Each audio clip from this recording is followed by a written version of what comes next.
make sure you guys check out www.procivic.com for all your 9th gen and Civic needs. And also make sure you guys check out www.blinkingbrakelights.com for blinking brake light tail bulbs, which can help you better be seen and safe out in traffic. Use the code GOT10 at checkout for 10% off.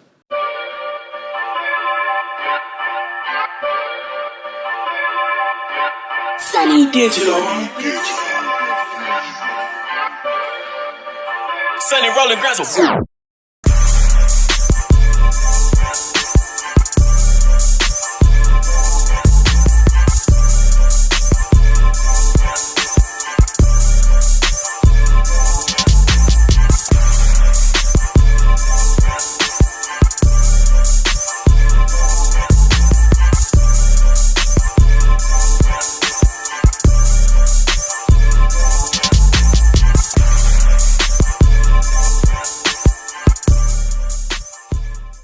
What's going on, guys? It's your boy Got Maliga, and today we're going to be reviewing my 2015 Honda Civic Si.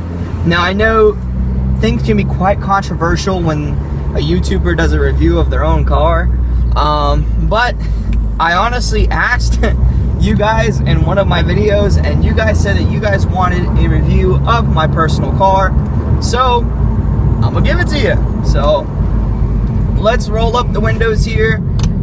Let's turn on the AC and let's get this review going. So to first off, let me introduce you to Clementine. So that is the car's name, by the way, is Clementine. The reason why I chose this name was simply because of the shape of the car and that I wanted something a little bit unique. With that being said, let's get on to the history of this car and how this car came to be in my life. But I'm not really going to go into too much detail, but I'm basically just going to go with the basics like I would do any other review. I got this car in May of 2015. This was close to when the 2015 SIs were close to being phased out and weren't being really sold all that much anymore. The 9th gen Civic Si has always been the bastard child SI, simply because they're not really famous for getting any kind of power all motor unless you do a Frankenstein build. And if you boost them, they can be good cars, but they're not always the reliable bunch. Now, mind you, I know a lot of people who do crazy builds on this car, and I chose not to be that cookie cutter. When I first got this car in May of 2015, I wanted this car to be somewhat of a daily driver. That's something that was cool, you know, and I wanted to build a project car on the side and have this be my daily driver. If you guys have stuck around for a while, you'll know that I wanted a 300ZX as a project build, but unfortunately that phased out very quickly. And I took the money I saved for the 300ZX and I started building this car. And I don't regret one single bit of it, and I'm going to explain why.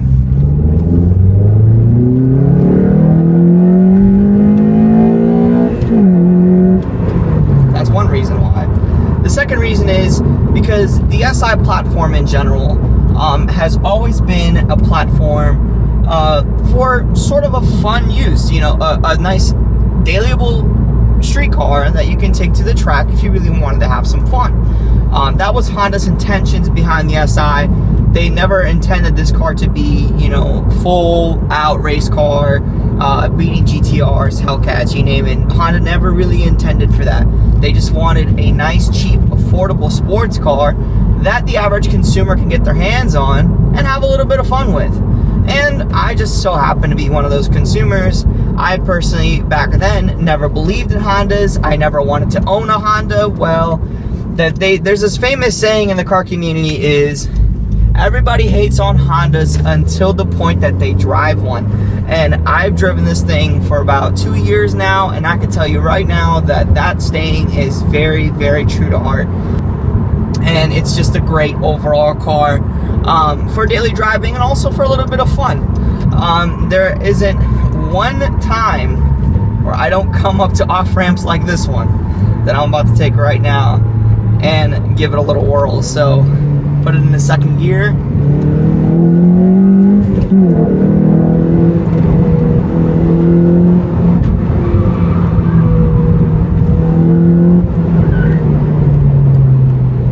And there we have it. Now I'm on the highway. This car,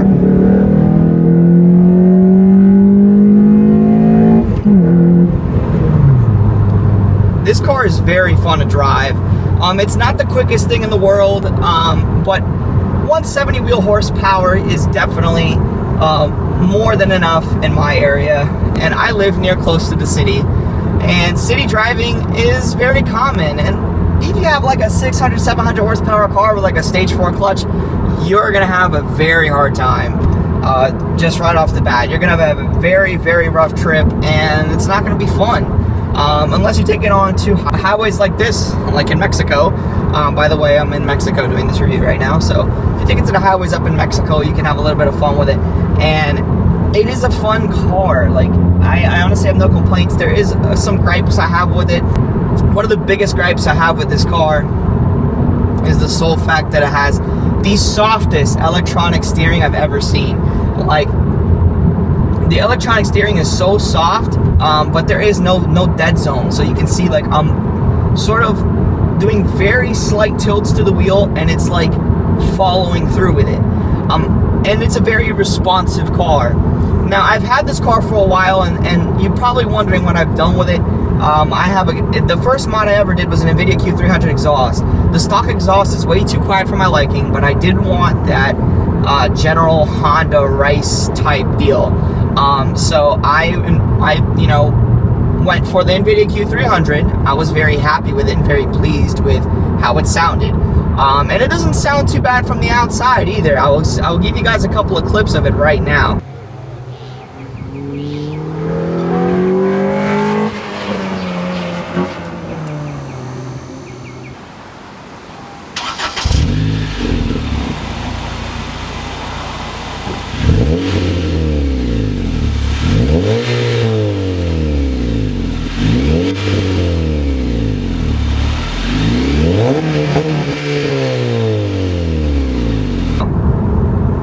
And one of the things that complemented the Q300 very nicely was a K&N Typhoon short ram intake.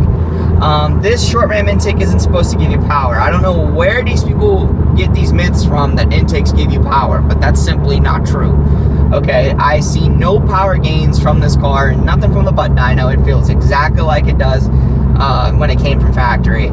So let's put that myth to rest. Okay, there's no performance gain whatsoever without a tune with an intake on the car. I purposely did it for sound. I wanted the car to be a little bit louder, but without modifying the exhaust. I want to modify the exhaust a little bit more. I have some plans with it here in the future.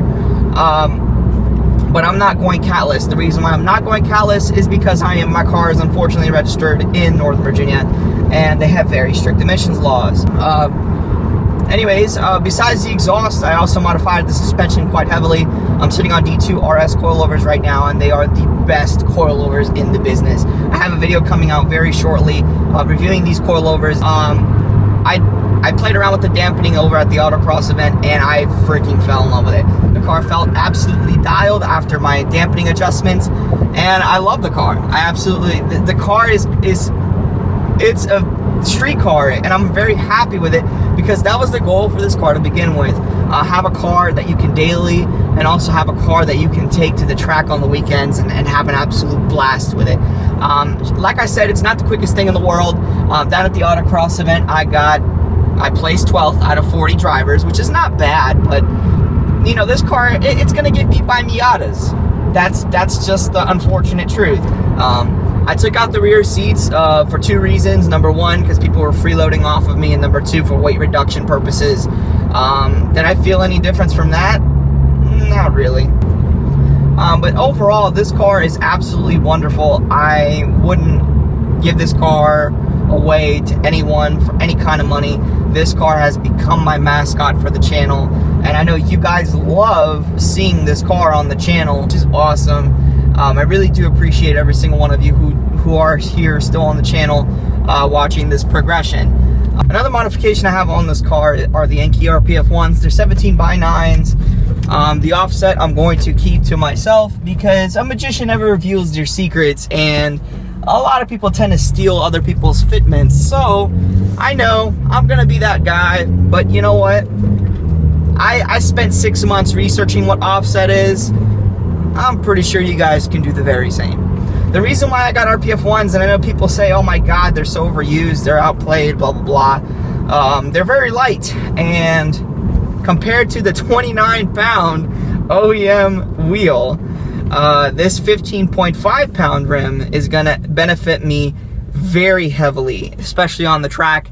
It's wrapped around Michelin Pilot Super Sports. I have absolutely no problem with them. They are the stickiest tire I have ever put on any car, and they feel absolutely wonderful. The road noise isn't as horrible as a lot of other tire brands out there. Michelin really knows their stuff, so I'm really happy with this set of tires I got on this car. They're absolutely very responsive. I'm taking this turn at 50 miles an hour, you know, and I have absolutely no issues whatsoever. I can trust the car. That's one of the things that you're supposed to have in a car that's sort of track-based. You have to have confidence in the car. And with the coilovers, the wider wheels, the stickier tires, the weight reduction, it really does make you more confident in the car. Now, a lot of people may argue with me and ask me, why didn't you tune the car? Why didn't you add more power to it? Well, I'm one of those people that like to challenge themselves with things, and I wanted to challenge myself to push how much faster I really am on an autocross or track setup with absolutely no modifications to the engine whatsoever. Not only that, but the car is still under the factory extended warranty, and I don't want to void it. And flashing the ECU will void your warranty. It is proven. And I work for Honda, so I know. But anyways, guys, you know, overall, this car is a great car. Straight out of the box, this is a great car for somebody who's just looking for a budget car just to have fun with. I hope you guys enjoyed this review. This has been your weekly video, and this has been your boy, God Maliga. You can follow me on Instagram and on Twitter. That's going to be down in the description below. And I'm out. Peace.